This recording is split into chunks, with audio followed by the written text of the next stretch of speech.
All right. Well, I've been looking to Stuart Hameroff lately, and I kind of felt like, oh, I was just introduced to him in a way. This is great stuff, and it turns out, no, of course not.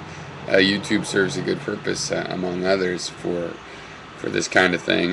When I was searching for him, I saw a video, Quantum Quackery, Hameroff's Silly Hunch by InSpirit, and I had replied to it, or it was a reply to me. I think I replied to it.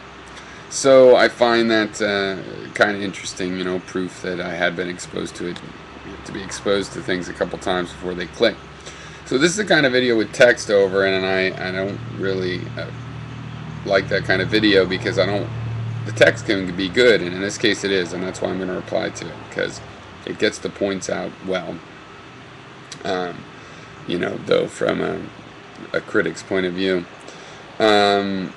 I can't play the music, though there's some Manu Chao at the end, which is awesome. Me gusta tu, rather, I guess. But it's not copyright free, so I'm not going to play it. But I'll play it. You probably can't read it, but I'll read it for you and reply now that I have been looking into more specifics of what Hameroff is saying, and he's been more specific in the last year. Cytoskeletal quantum states, a plausible theory of consciousness. Perhaps based on the assumption that the mysteriousness of a phenomena should be matched by that of the physics that explains it, it's become fashionable among New Agey types to hold the position that the existence of consciousness must be rooted in the principles of quantum physics. And no, that's not really fair, because that's not what they're saying. Of course we should look to any form of physics that we discover to be at play in the biological world as a part of the natural world, and indeed even to be exploited. So he's just mischaracterizing the motivations right off, like we're just looking for something mysterious. Now, quantum mechanics, the way Hameroff is doing it, is not taken as a magic. We are reducing it down to sensible ideas, even though there's parts that are still confusing, and it ends with this Feynman quote, but whatever, it's just a misapplication of that. Feynman was not saying we can't try to understand quantum physics. Obviously he's devoted his life to it. Among theories regarding a relationship between consciousness and quantum physics, the most well-known was proposed by a professor and anesthesiologist at the University of Arizona by the name of Stuart Hameroff. Hopefully you can tell when I'm reading that. That's right, it was. See, this is why I don't like these videos. Okay, now I'm done reading that, but listening to music and watching it, burns pan into the... Okay. No, I don't really mind. Picture of a neuron. He has suggested that consciousness happens as quantum states protected from decoherence within the microtubular cytoskeletons of neurons throughout the brain. The quantum state occurring within the cytoskeleton of each neuron is supposedly joined up with those occurring in other neurons by way of what are referred to as electronic gap junctions, which are structures embedded in the membranes of neurons that transmit signals between adjacent neurons by way of electrical reactions. I think you misunderstood that a little, because it's an actual gap that joins the two cells together, internal fluids. So, yeah. But other than that, that is what he says.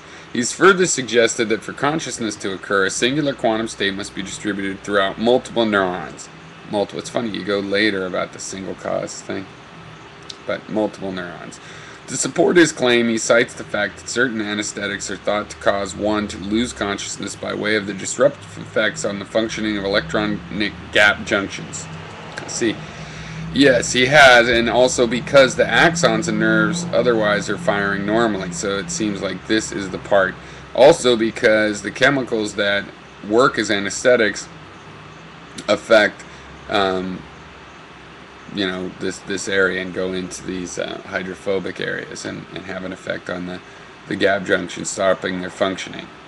Okay, then you say, he is therefore, no, this is not why he says therefore. There's a lot of videos of Hameroff online you can see. This is not why Hameroff says, and therefore. This is not at all. This is you projecting in spirit this on to Hameroff. He has therefore interpreted this to indicate that without the presence of functioning gap junctions, the quantum state of each neuron cannot connect with those other neurons, and hence the loss of consciousness.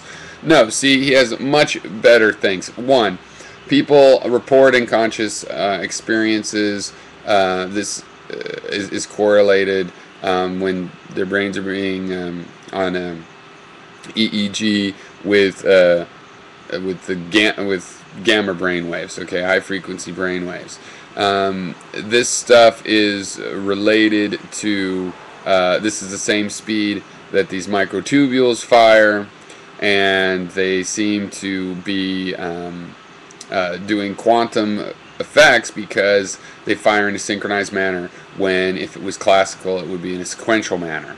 So this synchronization, he thinks, is a shared quantum state, and that's why he says he thinks it's key to consciousness. And someone who's an anesthesiologist who studies the kind of chemicals and where they work and why they remove consciousness, yeah, it's not just because he's looking for magic. He's a scientist. You can watch his videos and see that he's reporting the science. He might be wrong, but to just use this kind of projection is ridiculous. And I don't care that it's not a scientific critique. It still should be a little more respectful, I think, of how he's going about his research.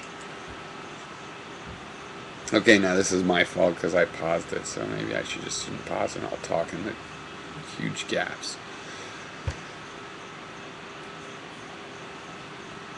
Oh, jeez. Picture of a neuron. It's quite a nice picture. Picture of a guy's brain with a maze. Okay.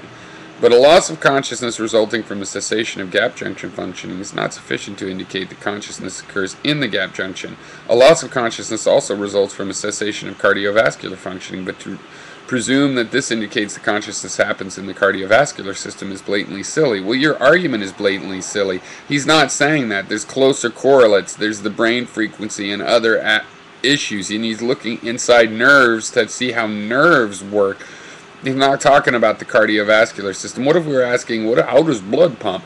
Well, maybe it's pumped by the liver, because if the liver dies, then it stops pumping, you know. Yeah, you could zero in a little better than that. That is so facetious. I mean, well, I don't even know what the word is. Okay, it's just as possible that, like life, consciousness emerges out of the effects of a multitude of processes, the presence of all of which are being required for consciousness to occur. Note that this state of affairs would still account for a loss of consciousness resulting from the cessation of gap junction functioning, given that conscious experience would be contingent on the simultaneous presence of multiple processes, gap junction functioning being merely one of these. It was thought that there exists an essence of livingness that distinguishes living things from dead things, but it is now known that life emerges out of a multitude of separate processes. There is a good argument to be made for consciousness proceeding down this path as well, especially based on the fact that, like life, consciousness is also a biological phenomenon. Yes, there is, of course. It's based and requires on all of these systems. But when you do a reduction, when you are a reductionist, you reduce things down to their parts. You localize certain functionalities, certain dependencies. That is what's going on. So if the reasoning for Hameroff's claim is so weak, okay, it's not weak. He has a tremendous amount of neurological science saying, you know, he started off just thinking these microtubes were conventional computers, but then he noticed all of the quantum effects. He got stuck explaining their behavior without quantum effects. So if this reasoning for Hameroff's claim is so weak, so that's false. So the statement's going to be true because that's false. When the condition is false already, the whole thing is true. Great. What could have possibly motivated him to make it? It's not weak. He's got a tremendous amount of evidence for how these things work, and the original idea is just that the evidence that they compute is tremendous. So they're definitely like nerves for cells. That, I think, is demonstrated that they compute. If they're quantum computers, that is,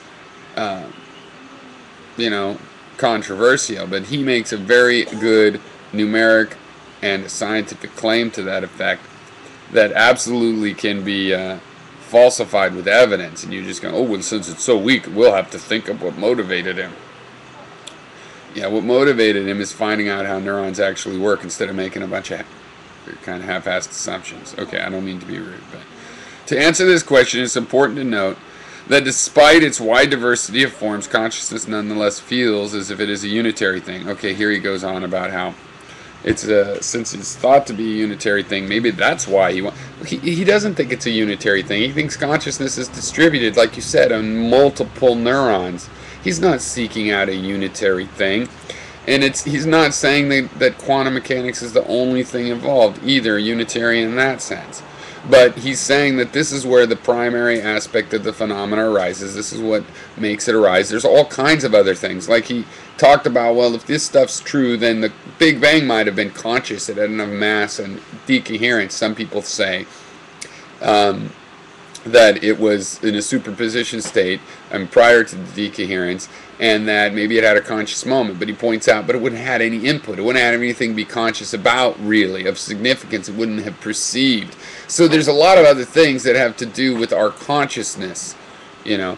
But he's saying that this is the part that we're looking for, the subjective qualia, where qualia come from. Now, what the qualia are like depends on a lot of other things, but the main thing for us is that we tune in to the ability to have a conscious experience through these microtubules that all kinds of life share. But he doesn't say that you're necessarily conscious just because you have a microtubule. I saw him specifically say that you might not be, you know, that single cell life forms he thought probably wouldn't have enough mass and wouldn't be isolated enough long enough from their environment to have a conscious moment, according to the mathematics that they are using for where they think that this experience comes from. So, you know, this kind of thing is like, you just don't want to believe it, so you're not going to look at the science. It'd be better to look at the science and then say what the problems are with that science. But you haven't talked about any of the things he talks about. He does a lot of good description of this stuff, and I find it very useful because he does explain accurately how neurons are known to work. He explains how his theories fit in with that, and also I start to have some belief, I have to admit, is a non-scientific perspective, because in the fact that it has helped me understand how a quantum computer might be shaped, how it might work, because I've wondered, well, how would you have these qubits? And he has a lot of ideas about how the system is isolated and then not isolated, and it toggles back and forth at these frequencies so that it can do classical computing and quantum computing, something I realized a long time ago, actually, that, yeah, to do quantum computing, you need to couple it with a classical computer, for example, to check the result, you know. And so he has this cycle that goes back and forth. So, I mean, it's very solid, very interesting stuff. And if you just want to go, well, he must be having some emotional need for magic, then he would have gone into the magic field. There's plenty of people that try to argue this stuff from the magic side. He doesn't. It's science. You have to answer it as science. Other than that, thanks for making your statement clear. I know I criticized it. Well, at the beginning I said, well, it was at least a good statement, though it was a critic. Yeah, well, this is what I think the critics are like. I mean, not the scientific critics, which he deals with pretty well, but a critic like this, it's just, I don't want to believe it, so therefore I will attribute all sorts of psychological stuff without even trying to understand the subject. And it's like, you don't want to try to understand the subject well enough to talk about those details that he brings up even in public lectures, then maybe, you know, you're just not going to be able to address the subject properly. Anyway, I find him very interesting and basically a very convincing argument.